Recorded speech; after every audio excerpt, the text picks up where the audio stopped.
आज world news में Iran ने अपनी परमाणु नीति पर सबसे बड़ा सख्त संदेश दे दिया है और अब शांति वार्ता टूटने के कगार पर नजर आ रही है। ईरान के आसपास से अचानक गायब हुए नागरिक विमान, क्या मिडिल ईस्ट में फिर किसी बड़े हमले की तैयारी हो रही है? यूएई अब स्ट्रेट ऑफ हॉर्मूज पर अपनी निर्भरता खत्म करने की तैयारी में है और इसका असर पूरी दुनिया के तेल बाजार पर पड़ सकता है। और ट्रंप और नेतन्याहू के बीच हुई तीखी बातचीत, जिसने अमेरिका और इजराइल के बीच बढ़े मतभेदों की परतें खोल दी हैं। मैं हूं पंकज कुमार मिश्र। शुरू करते हैं वर्ल्ड न्यूज। ईरान के supreme leader Ayatollah Mojtaba Khamenei ने अब परमाणु मुद्दे पर साफ और सख्त लाइन खींच दी है। तेहरान ने कहा है कि उसके पास कोई मौजूदा हाई ग्रेड यूरेनियम देश के बाहर नहीं जाएगा, ना अमेरिका को सौंपा जाएगा, ना खत्म किया जाएगा और न ही किसी दबाव में पीछे हटा जाएगा। अमेरिका और इजराइल लगातार मांग कर रहे हैं कि ईरान अपने न्यूक्लियर प्रोग्राम और मिसाइल ताकत को सीमित करे, लेकिन ईरान अब इसे अपनी सुरक्षा का सवाल मान रहा है। खमेनाई का संदेश बिल्कुल साफ है।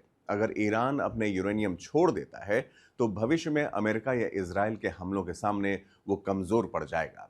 यानी अब मामला सिर्फ बातचीत का नहीं है, ये ताकत और डर के संतुलन का खेल बन चुका है। ईरान अपनी मिसाइलों और यूरेनियम को अब सौदेबाजी का हिस्सा नहीं, बल्कि अपनी सुरक्षा कवच मान रहा है और यही वजह है कि बातचीत मुश्किल होती जा रही है। अमेरिका गारंटी चाहता है, इजराइल पूरी तरह रोल बैक चाहता है और ईरान सुरक्षा चाहता है। रिपोर्टों से पता चला है कि ईरान के सर्वोच्च नेता मुज्तबा खामेनेई ने देश के हथियार बनाने के स्तर के करीब के यूरेनियम भंडार को ईरान के भीतर ही रखने का आदेश दिया है और यह सब कुछ बदल देता है। यह निर्देश चल रही परमाणु वार्ता के दौरान वाशिंगटन की सबसे बड़ी मांगों में से एक को सीधे तौर पर खारिज करता है कि ईरान या तो अपने संवर्धित यूरेनियम को पतला करे या उसे विदेश भेज दे। इसके बजाय तेहरान एक सख्त लक्ष्मण रेखा खींच रहा है। खबरों के अनुसार ईरान के पास वर्तमान में लगभग 400 से 440 किलोग्राम 60% शुद्धता तक संवर्धित यूरेनियम मौजूद है।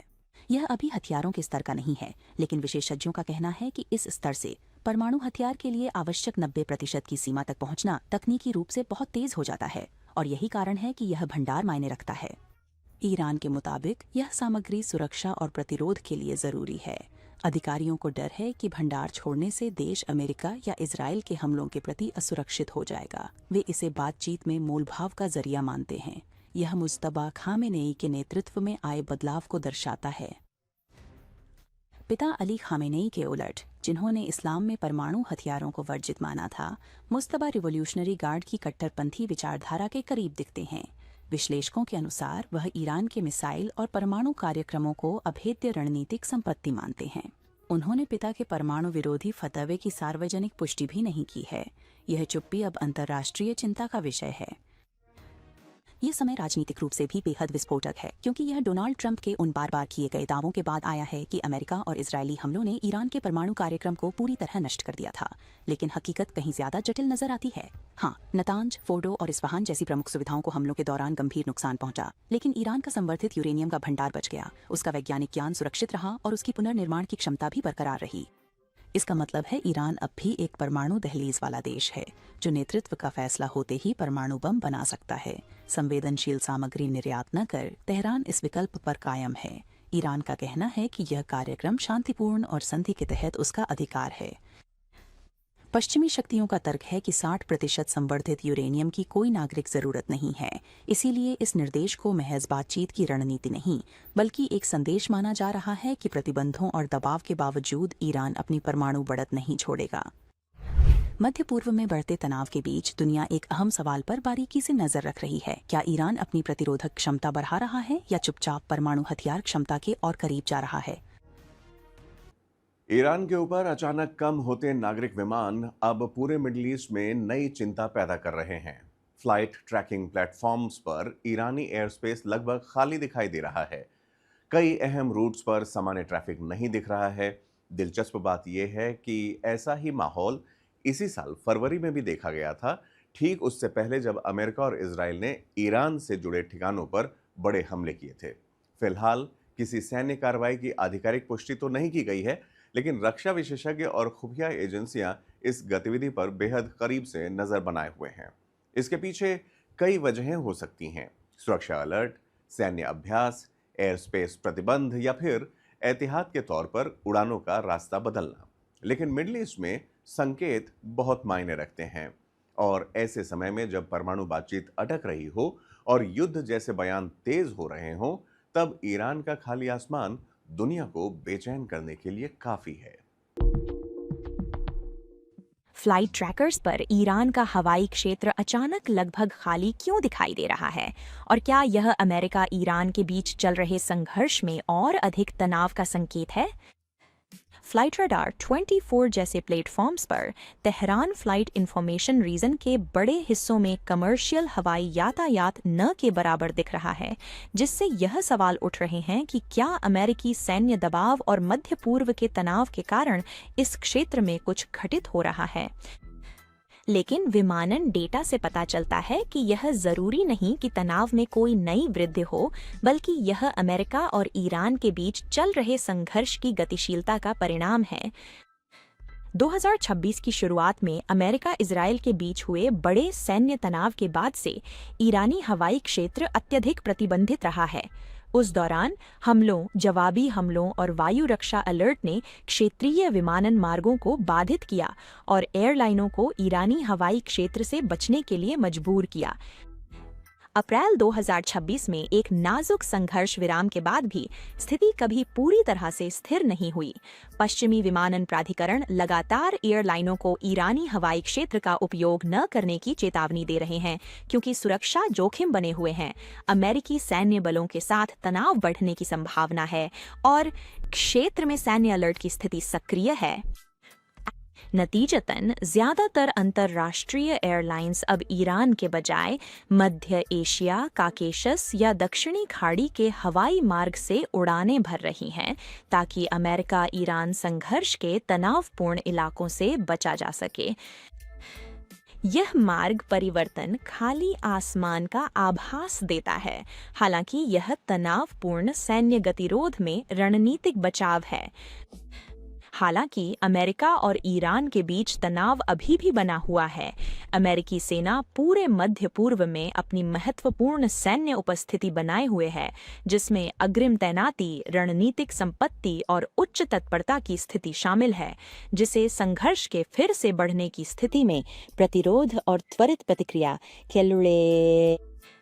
इस बीच ईरान भारी प्रतिबंधों के दबाव में है और उसके परमाणु कार्यक्रम तथा क्षेत्रीय सैन्य गतिविधियों को लेकर उस पर लगातार निगरानी रखी जा रही है, जिससे फिर से टकराव का खतरा बना हुआ है।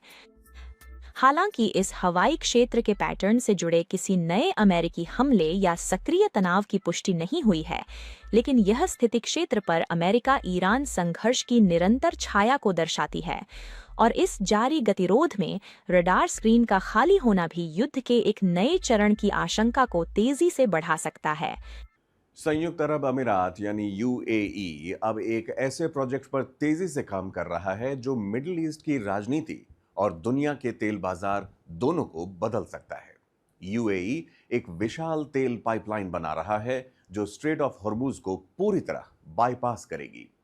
एडनॉक के मुताबिक ये प्रोजेक्ट लगभग 50% पूरा हो चुका है और लक्ष्य है 2027 तक इसे चालू करना। अब सवाल है कि ये इतना महत्वपूर्ण क्यों है? क्योंकि स्ट्रेट ऑफ हॉर्मूज दुनिया का सबसे बड़ा ऑयल चोक पॉइंट माना जाता है। दुनिया के करीब 20% तेल की सप्लाई इसी रास्ते से गुजरती है और ईरान कई बार धमकी दे चुका है कि तनाव बढ़ने पर वो इस रास्ते को बंद कर सकता है, जैसा उसने पहले भी कर दिखाया। यानी यूएई अब भविष्य के खतरे को देखते हुए तैयारी कर रहा है। अगर खाड़ी देशों का तेल हॉर्मूज पर निर्भर नहीं रहेगा तो सप्लाई ज्यादा सुरक्षित होगी, बाजार ज्यादा स्थिर रहेगा और ईरान का दबाव कम हो जाएगा। साफ है, खाड़ी देश अब सिर्फ शांति की उम्मीद नहीं कर रहे हैं, बल्कि टकराव की तैयारी भी कर रहे हैं और उस बीच तेल की सप्लाई कैसे बाधित ना हो, इसको भी सुनिश्चित किया जा रहा है। खाड़ी के तेल का नक्शा वास्तविक समय में बदला जा रहा है। जैसे जैसे मध्य पूर्व में युद्ध का तनाव बढ़ रहा है और हॉर्मुज जल्द मरुमध्य खतरे में है, संयुक्त अरब अमीरात एक विशाल नई तेल पाइपलाइन बनाने की दौड़ में है, जिसे दुनिया के सबसे खतरनाक संकीर्ण मार्गों में से एक से बचने के लिए डिजाइन किया गया है।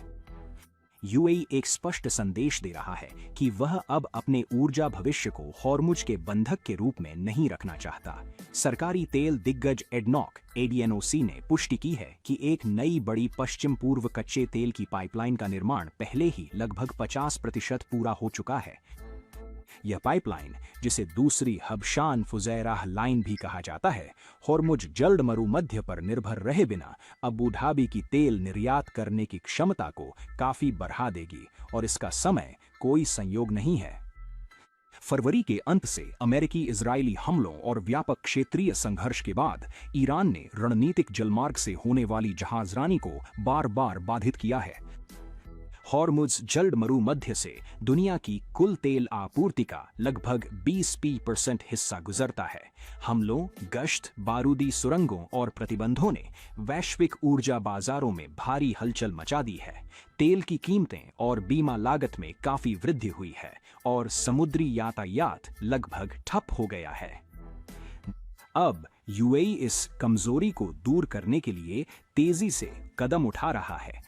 अबू धाबी के मुताबिक क्राउन प्रिंस खालिद बिन मोहम्मद के सीधे आदेश पर यह पाइपलाइन प्रोजेक्ट तेज कर दिया गया है। इसका लक्ष्य हॉर्मुज के बाहर ओमान की खाड़ी स्थित फुजैराह बंदरगाह तक अधिक कच्चा तेल पहुंचाना है।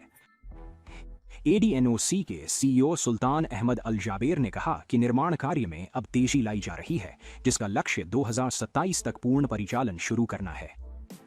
मौजूदा हबशान फुजैराह पाइपलाइन पहले से ही लगभग 1.8 मिलियन बैरल प्रतिदिन ले जा रही है। नई पाइपलाइन यूएई की निर्यात क्षमता को 5 से 6 मिलियन बैरल प्रतिदिन तक बढ़ाने में मदद कर सकती है। ये खाड़ी क्षेत्र में ऊर्जा लॉजिस्टिक्स को मौलिक रूप से बदल देगा। विश्लेषकों का कहना है कि यह बुनियादी ढांचे से कहीं अधिक का मामला है। यह भू राजनीतिक अस्तित्व की बात है। दशकों से हॉर्मुज को धमकाने की ईरान की क्षमता ने तेहरान को वैश्विक तेल प्रवाह पर भारी प्रभाव दिया है। लेकिन खाड़ी देश, विशेष रूप से यूएई और सऊदी अरब, अब उस दबाव बिंदु को कमजोर करने के लिए वैकल्पिक मार्गों में भारी निवेश कर रहे हैं और इसके निहितार्थ वैश्विक हैं। यूएई की यह परियोजना मध्य पूर्व में बढ़ती अस्थिरता के बीच विविध निर्यात गलियारों की ओर हो रहे व्यापक बदलावों के अनुरूप है। फिर भी संकट अभी खत्म नहीं हुआ है। ईरान लगातार अमेरिकी नौसैनिक प्रतिबंधों को समाप्त करने की मांग कर रहा है, जबकि वॉशिंगटन नौवहन की स्वतंत्रता की गारंटी के लिए दबाव बना रहा है। युद्ध विराम हुए और विफल हो गए। समुद्री व्यापार में अस्थिरता बनी हुई है और ऊर्जा व्यापारी खाड़ी में हर गतिविधि पर पैनी नजर रखे हुए हैं। लेकिन एक बात साफ है, हॉर्मुज को लेकर छिड़ी जंग अब सिर्फ युद्धपोतों तक सीमित नहीं है। यह अब वैश्विक ऊर्जा के भविष्य को नए सिरे से गढ़ने की दौड़ है। अमेरिका के राष्ट्रपति डोनाल्ड ट्रंप और इजराइल के प्रधानमंत्री बेंजामिन नेतन्याहू के बीच हुई एक फोन कॉल अब दुनिया में सुर्खियों में है। रिपोर्ट्स के मुताबिक दोनों नेताओं के बीच ईरान को लेकर गंभीर मतभेद सामने आए हैं। नेतन्याहू चाहते हैं कि ईरान के अहम ठिकानों पर फिर से सैन्य हमले किए जाएं। उनका मानना है कि ईरान बातचीत का इस्तेमाल सिर्फ समय खरीदने के लिए कर रहा है, लेकिन ट्रंप ने फिलहाल बातचीत और तनाव कम करने के रास्ते का समर्थन किया है। खबरों के मुताबिक अमेरिका और खाड़ी देशों ने 30 दिन का एक डिप्लोमेटिक फ्रेमवर्क भी प्रस्तुत किया है ताकि संघर्ष को रोका जा सके और हॉर्मुज में समुद्री सुरक्षा बनी रहे और उसे खोला भी जा सके। लेकिन सबसे बड़ा विवाद कतर को लेकर हुआ है। बताया जा रहा है कि ट्रंप इस बात से बेहद नाराज हैं कि इजराइल ने दोहा में हमास से जुड़े लोगों पर हमला किया और अमेरिका को पहले उसकी जानकारी तक नहीं दी गई। कतर अमेरिका का सबसे बड़ा सहयोगी है और सीज फायर व बंधक वार्ता में अहम भूमिका निभाता रहा है। हालांकि बाद में ट्रंप ने सार्वजनिक तौर पर विवाद को कम करते हुए दिखाया, लेकिन यह साफ हो गया कि ईरान को लेकर अमेरिका और इजराइल के बीच रणनीतिक मतभेद बढ़ रहे हैं। दोनों की चिंता एक हो सकती है, लेकिन रास्ते अब भी अलग ही दिख रहे हैं। ईरान को लेकर डोनाल्ड ट्रंप और बेंजामिन नेतन्याहू के बीच अब एक बड़ा मतभेद उभर रहा है और इस बार यह असहमति इतनी गंभीर है कि खबरों का दावा है कि अमेरिकी राष्ट्रपति के साथ एक तनावपूर्ण फोन कॉल के बाद नेतन्याहू आग बबूला हो गए थे। यह तीखी बातचीत तब हुई जब वाशिंगटन ईरान से नए समझौते पर जोर दे रहा है, जबकि इजराइल सैन्य कार्रवाई तुरंत शुरू करना चाहता है। एक्सियोस के अनुसार ट्रंप नेतन्याहू ने कतर पाकिस्तान के संशोधित शांति प्रस्ताव पर चर्चा की, जिसे सऊदी, तुर्की और मिस्र का समर्थन है। इसका लक्ष्य वाशिंगटन और तेहरान के बीच बढ़ती खाई को पाटना और मध्य पूर्व में एक और बड़े युद्ध को रोकना है, लेकिन कथित तौर पर नेतन्याहू बेहद निराश हैं। सूत्रों के अनुसार इजरायली पीएम ने 1 घंटे की चर्चा में कहा कि ईरान पर हमला टालना गलती थी। नेतन्याहू के मुताबिक ईरान सैन्य परमाणु ढांचे बचाने के लिए कूटनीति का सहारा ले रहा है। CNN के अनुसार नेतन्याहू ने ट्रंप से बातचीत के बजाय तेहरान पर सैन्य हमले का दबाव बनाया। नेगोशिएशंस। ट्रंप कुछ अलग राह अपनाते दिख रहे हैं। राष्ट्रपति ने सार्वजनिक रूप से कहा कि उन्हें ईरान से समझौते की उम्मीद है, पर चेतावनी दी कि सैन्य विकल्प अभी भी खुला है। ट्रंप के शब्दों में, या तो समझौता होगा या हम कुछ सख्त कदम उठाएंगे। उन्होंने कहा कि बातचीत शांति और संघर्ष के बीच की रेखा पर है। हम बिल्कुल कगार पर हैं, यकीन मानिए। अगर सही जवाब न मिले तो सब बहुत जल्दी खत्म हो जाएगा। हम सब तैयार हैं, हमें सही जवाब पाने ही होंगे। जवाब 100% सही होने चाहिए, इससे हम समय, ऊर्जा और जानें बचा पाएंगे। इसे और भी नाटकीय बनाने वाली बात यह है कि ट्रंप ने पहले नेतन्याहू को सूचित किया था कि अमेरिका ऑपरेशन स्लेजहैमर नामक एक प्रस्तावित अभियान के तहत लक्षित हमलों की तैयारी कर रहा था, लेकिन महज 1 दिन के भीतर कतर, सऊदी अरब और संयुक्त अरब अमीरात UAE सहित खाड़ी देशों के सहयोगियों के दबाव के बाद उन हमलों को रोक दिया गया जिन्हें व्यापक क्षेत्रीय युद्ध का डर था। अब मध्यस्थ एक अस्थायी सफलता हासिल करने की कोशिश कर रहे हैं। खबरों के अनुसार ट्रंप ने नेतन्याहू से कहा कि वार्ताकार अमेरिका और ईरान के बीच एक आशय पत्र पर काम कर रहे हैं। प्रस्तावित समझौता औपचारिक रूप से संघर्ष को समाप्त करेगा और ईरान के परमाणु कार्यक्रम तथा होर्मुज जलड मरुमध्य को फिर से खोलने पर केंद्रित 30 दिनों की वार्ता प्रक्रिया शुरू करेगा। ईरान ने पुष्टि की है कि वह अद्यतन प्रस्ताव की समीक्षा कर रहा है। ईरानी राष्ट्रपति मसूद पेजेश्कियन ने कहा कि तेहरान कूटनीति के लिए तैयार है और दावा किया कि ईरान ने युद्ध से बचने के लिए हर संभव रास्ता अपनाया है। ट्रंप ने कड़े शब्दों में चेतावनी दी है कि कूटनीतिक बातचीत का यह अवसर बहुत जल्द समाप्त हो सकता है। उन्होंने आगे कहा कि यदि हमें सही जवाब नहीं मिलता है तो यह मौका बहुत जल्द खत्म हो जाएगा। हम हर स्थिति के लिए पूरी तरह तैयार हैं। इसके साथ ही उन्होंने यह भी जोड़ा कि नेतन्याहू वही करेंगे जो मैं उनसे चाहूंगा। आपने प्रधानमंत्री नेतन्याहू से ईरान के बारे में क्या कहा है और हमलों को कब तक टालने के लिए कहा है? ठीक है, वह वही करेगा जो मैं उससे चाहूँगा। वो बहुत अच्छा इंसान है, वो कुछ भी करेगा। इस बीच इजराइल की सेना का कहना है कि अप्रैल के संघर्ष विराम के बावजूद पूरे क्षेत्र में तनाव लगातार बढ़ रहा है और वह किसी भी स्थिति के लिए तैयार है। अब बड़ा सवाल यह है कि क्या वाशिंगटन और तेल अवीव के बीच बढ़ती इस दरार के बीच कूटनीति कायम रह पाएगी या क्या मध्य पूर्व एक और खतरनाक सैन्य टकराव की ओर बढ़ रहा है।